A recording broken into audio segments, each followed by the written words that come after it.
Hey, you're kidding me, right? My husband, upon seeing me after I returned home a month postpartum, dropped his bag as soon as he entered the house and blurted this out.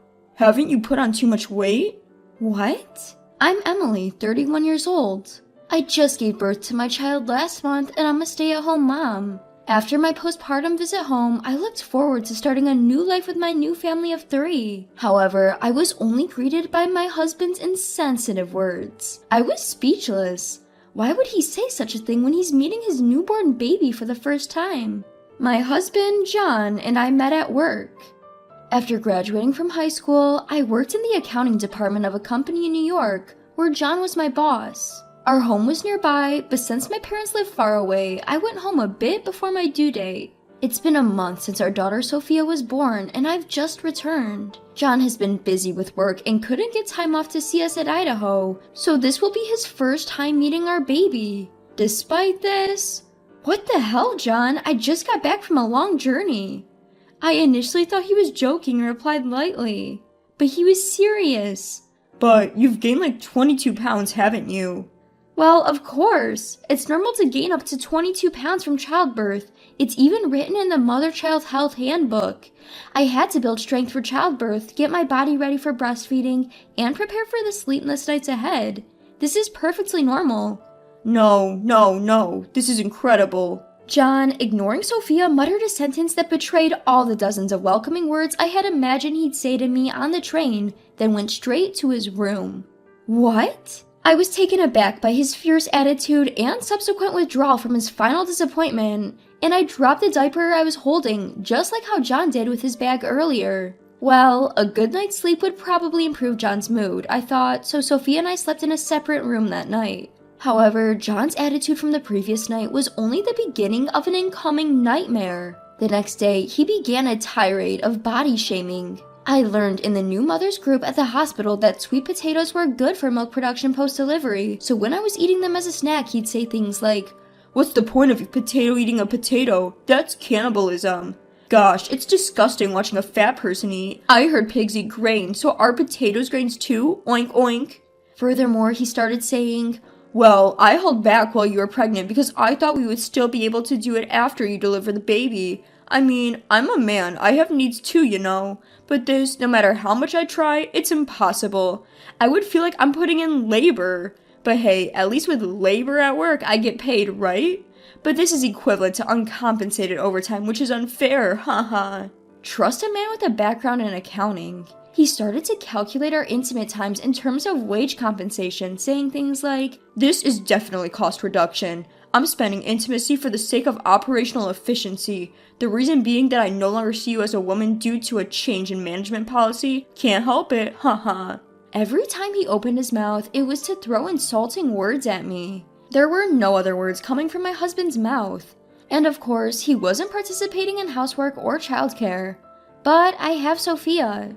I decided to think of my husband's words as no more than a noisy pet in the house. However, this was only till an incident occurred where I finally lost it. It was the day when John came home drunk from his end-of-year party with his colleagues. He sat on the living room chair, slumped over the table with only his face facing me. I was sitting next to that chair nursing. While letting out foul-smelling hiccups and burps from drinking, John began saying weird things with slurred speech.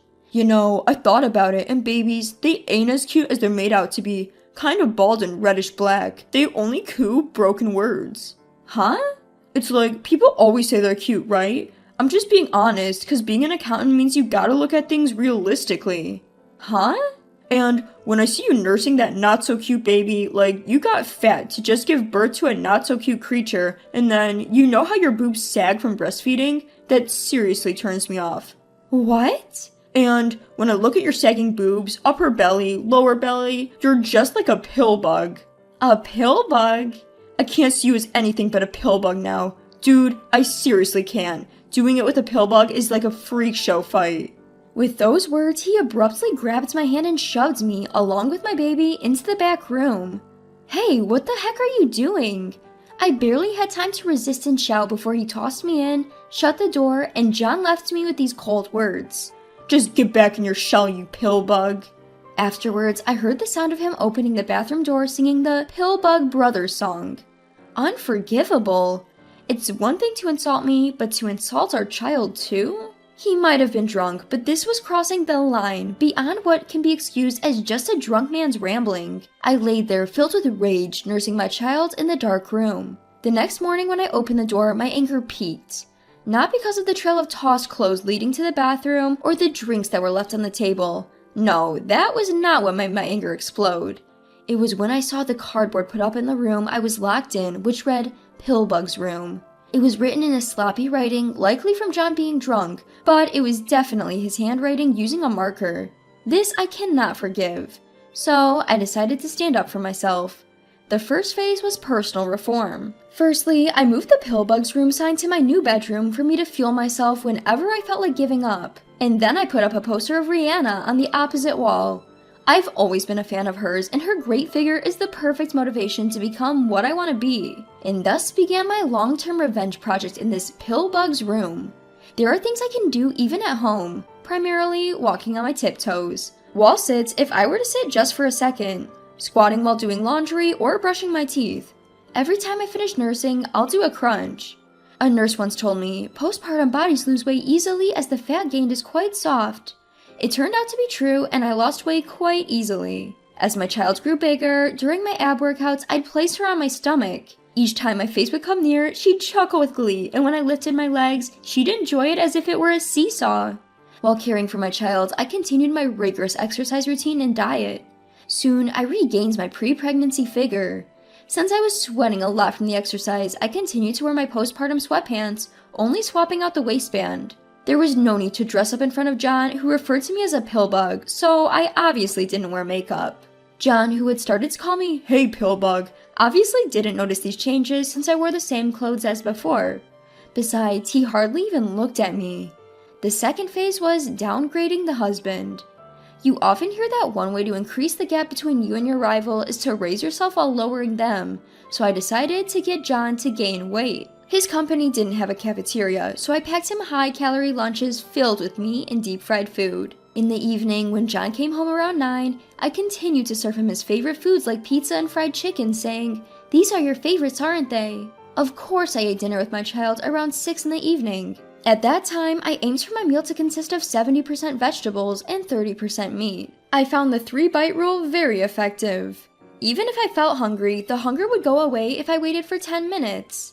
When I got bad food cravings, I would look at myself in the mirror, then at the poster of Rihanna. Seeing her turned my hunger into guilt, which helped me curb my appetite.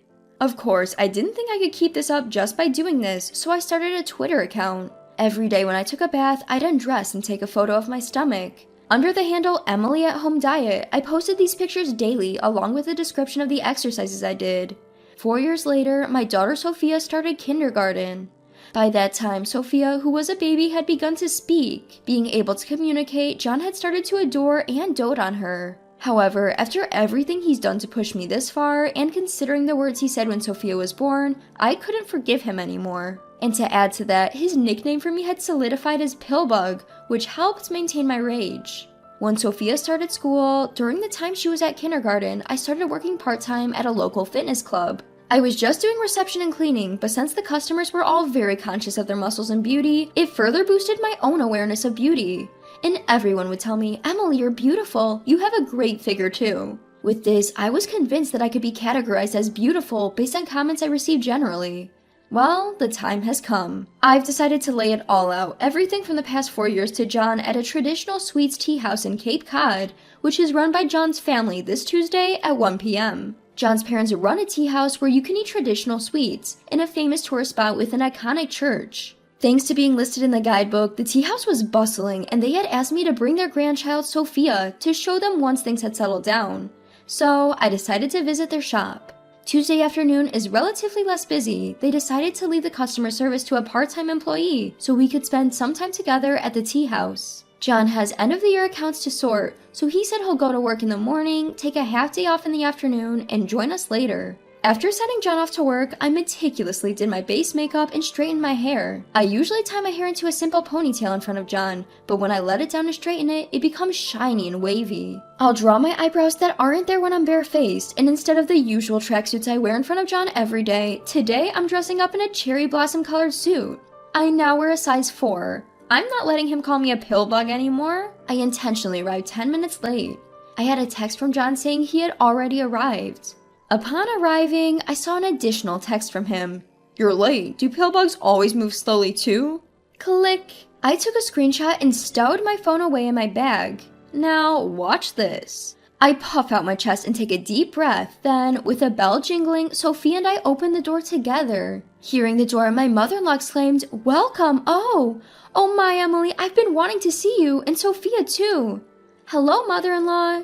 I lower my head. "Hello, let's talk in the back. John's already here. And Sophia, you're so cute." My mother-in-law was more excited to see her grandchild than to tend to her customers, so she handed the tray to the part-timer and asked them to take over. As I walked toward the back and saw John's back, he heard my footsteps and said, "You're slow. How long are you going to keep me waiting, pill bug?" As he turned around and looked at me, and then, it's amazing how wide a person's eyes can get when they're surprised, and how much their nostrils can flare and their mouth can open. His holes were so wide open, I thought he was trying to break a Guinness World Record. Every hole on his face was staring at me wide open. Of course he was silent after that. "Hello, John," I say, keeping my tone purposefully aloof. Well, Sophia is just adorable, looking just like her mother Emily. Such a beauty. My mother-in-law steps in, serving 5 servings of the store's specialty dessert on a tray before taking a seat in the living room. You seem to be at a loss for words. As the silence persists, I decided to break the ice. No, it's nothing." John stutters just as my father-in-law makes his entrance. "I've been waiting. I missed Sophia." Surrounding Sophia, they start adoring her, showing their wrinkled smiles. In stark contrast, John grimaces and blurts out, "Well, she is our child, Emily's and mine." The showdown begins. I promptly retort, "Yes, your child, with a pill bug." I let it out. John freezes, and his parents pause their fawning over Sophia. "What did you just say?" My mother-in-law asks for clarification. I said pill bug because John had been calling me a pill bug after I gave birth, saying he can't see me as a woman anymore. "Hold on, I would never say such a thing if you were this slim, Emily." "You didn't notice I was losing weight, did you? You kept saying you couldn't see me as a woman, pushing me to the back room, right? And you didn't even notice the changes over these 4 years, right? You never even looked at me, always calling me ugly, right?" I took out a cardboard sign labeled Pillbug's Room from my bag and put it on the table. His parents were left speechless. "Mother-in-law, father-in-law," I continue. "I hope this sign alone proves the emotional abuse I've suffered, but there's more evidence." I took out my phone. Screenshots of the text where he calls me Pillbug were on my phone. Of course I included the one sent before coming to this cafe. His parents are again left speechless at the sheer volume of the evidence. "John, what on earth?" In a strained voice, my father-in-law manages to say, "Cut the crap, always with this evidence. In response, John raised his voice in anger. Suddenly from behind us came, "No way, is that for real?" There was a snickering laughter. 2 high school girls sitting at the table behind us were looking at us and laughing. "They always yell at beautiful women, these creepy old men. So funny. Gross and fat, and yelling, triple threat, isn't he? Haha." Their laughter and voices were clearly audible at our table. "For someone who calls others pillbugs, how about you? You're fat and greasy." I paused for a moment and then spat out, "You're more like a stink bug." Having said that, I showed a photo taken at the maternity hospital immediately after giving birth to my in-laws. "Please look, this is Sophia right after she was born, and this is me." Upon seeing this, my mother-in-law teared up. "Sophia, so tiny, so cute. Thank you for giving us such a precious granddaughter." But after giving birth when I came home, John told me, "You're no longer attractive. I can't see you as a woman. Because your breasts sag after having a child, you're just a pill bug." He even said that Sophia, who had just been born, was not cute because she was reddish black. My in-laws were at a loss for words. That's enough, isn't it? I took out a green piece of paper from my bag. "I've just presented evidence of emotional abuse. I would like to end our relationship here." "Hold on a minute, weren't you just a gold digger using me? How are you going to support Sophia now?" I was prepared for John's attempt to grab and question me. I quickly pulled out my phone on the table, switching the screen. Twitter, Emily at Home Diet. My follower count had already exceeded 10K. Look at this, the manager of the gym said he would hire me full-time when I showed him this. The screen was filled with comments of praise such as, "Amazing to lose so much weight at home. You are the hope of all housewives," and "Emily, you're beautiful. I admire you." That's enough. Suddenly, my mother-in-law raised her voice. "John, you don't understand how hard it is for a woman when she gives birth. It's truly tough. Women often gain weight in order to endure childbirth and maintain their strength. Mothers hardly get any sleep in order to protect their babies. And you without knowing any of this, how dare you keep calling her a pill bug? I don't even know how to apologize to Emily. You should be ashamed." Then, turning to me, she said, "Emily, I apologize on behalf of my foolish son. If there's anything we can do to make it up to you, please let us know. And could you let us see our adorable granddaughter Sophia from time to time?" That's right. We run a traditional tea house so we wouldn't burden Sophia. We'd be grateful if we could celebrate her birthdays and such without John. My father-in-law agreed, bowing his head. And so I began working as a single mother at a fitness club. "My friend said you're beautiful, Mom," Sophia always tells me, to which I always respond, "To become beautiful, you have to work hard.